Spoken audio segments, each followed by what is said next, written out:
निधि one Mathura शहर के वृंदावन धाम में एक सुंदर वन है, जिसे वृंदावन अर्थात तुलसी जी से घिरा हुआ एक सघन वन। ग्रंथों में निधि वन को बेहद ऐतिहासिक, धार्मिक एवं पवित्र स्थल माना गया है, क्योंकि निधि वन भगवान श्री कृष्ण की लीला स्थलियों में से एक है, जिसे ग्रंथों में निकुंज वन भी कहा गया है। निधि वन श्री राधा की अष्ट सखियों में खास सखी के अवतार स्वामी हरिदास जी की साधना स्थली है। यह वही जगह है जहां स्वामी हरिदास जी को भगवान बिहारी जी के विग्रह का स्वप्न आया। मान्यता है यहां आज भी मध्य रात्रि के समय भगवान श्री कृष्ण राधा रानी और सखियों संग रास करते हैं।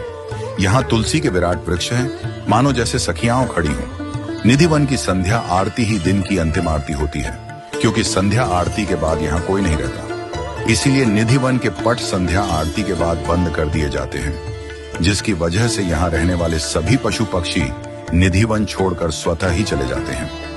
निधि वन में स्वामी हरिदास जी को मिले त्रिभंग आकार के विग्रह का नाम उन्होंने ठा श्री बांके बिहारी रख दिया।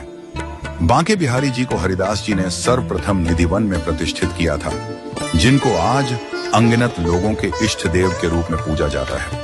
पौराणिक कथाओं में वर्णित है कि बादशाह अकबर भी स्वामी हरिदास जी का संगीत सुनने के लिए अपना वेश बदलकर निधि वन में आए थे। निधि वन वह वन जो चारों ओर से तुलसी से घिरा हुआ घना वन है, जिसमें तुलसी और मेहंदी के पेड़ एक दूसरे के साथ खड़े देखे जा सकते हैं। तुलसी के इतने विशाल पेड़ सिर्फ निधि वन में ही पाए जाते हैं, जिनकी डालियां ऊपर की ओर न बढ़कर नीचे की ओर विकसित होती हैं। जबकि इन पेड़ों में न तो कभी पानी दिया जाता है और न ही इनकी पूजा की जाती है, इसके बावजूद ये हमेशा की तरह एक जैसे हरे भरे रहते हैं। ग्रंथों में लिखा हुआ है कि निधि वन ही वह जगह है जहां श्री राधा कृष्ण मध्य रात्रि तक रास किया करते थे।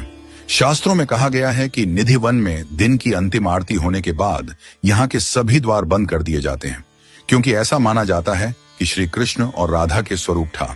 श्री बांके बिहारी दिन ढलने के बाद रात्रि में निधि वन आकर श्री राधा और उनकी सखियों संग रास रचाते हैं।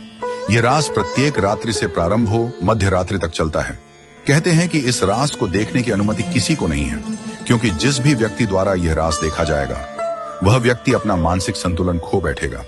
ग्रंथों में वर्णित भी है कि यह रास साधारण मनुष्यों द्वारा नहीं देखा जा सकता, क्योंकि इस रास से उत्पन्न तेज इतना अधिक होता है कि इसकी रोशनी देखे नहीं बनती है। हम बात यहाँ पर रास की कर रहे हैं, तो आपको बता दें कि श्रीमद् भागवत में भी लिखा हुआ है कि शरद पूर्णिमा के दिन श्री कृष्ण श्री राधा व गोपियों संग निधि वन में महारास रचाते हैं। रंग महल निधि वन की